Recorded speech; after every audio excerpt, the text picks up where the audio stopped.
How do you believe, and I think in a lot of ways you're already doing this, but I guess as a whole, how do you think the entertainment industry could provide more opportunities for people with disabilities? Does it start with the writers and them writing scripts, or is it kind of like what you were saying? Is it thinking outside the box? Is it a combination of all these different types of things? I mean, it starts at concept meetings and writers' rooms and having disabled writers in writers' rooms. I'm about to start a really exciting project with Respectability, who does really incredible work with creators labs that include people with disabilities, and getting them that training that they need to get into a writer's room, and getting them that access, because people should be writing from lived experience. Of course, there are things that we can all write about that are fantastical or by doing research, but to say that there's no writer with fill in the blank disability in this day and age, it just doesn't make sense. And by giving those people the training and the opportunities is really important. And then from there, it's also just going the extra mile as a casting director. I do a ton of grassroots outreach. My grassroots outreach is, I mean, of course, if I'm looking to cast a celebrity, I'm not going to email, the neighborhood playhouse in, Boise.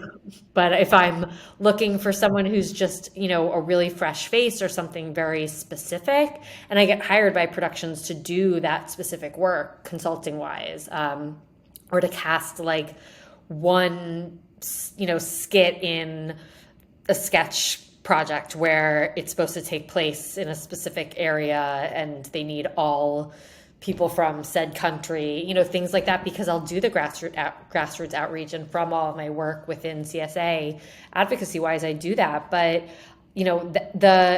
the whole thing is also creating opportunities for people to get the training so that they can be as strong performers as somebody else who would come in, which is the second part of Disabled Down Center, is providing training to disabled performers as well as allies, because inclusion includes all of us. So that's something that we launched, and our first training masterclass is October 15th. And then we have like 3 or 4 coming up after that.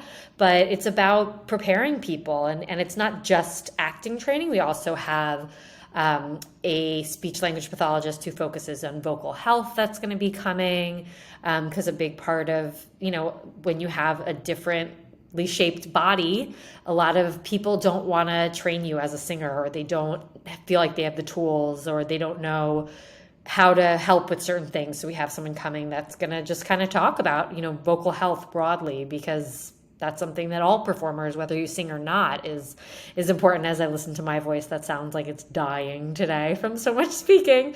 My speech pathologist mother is like, no.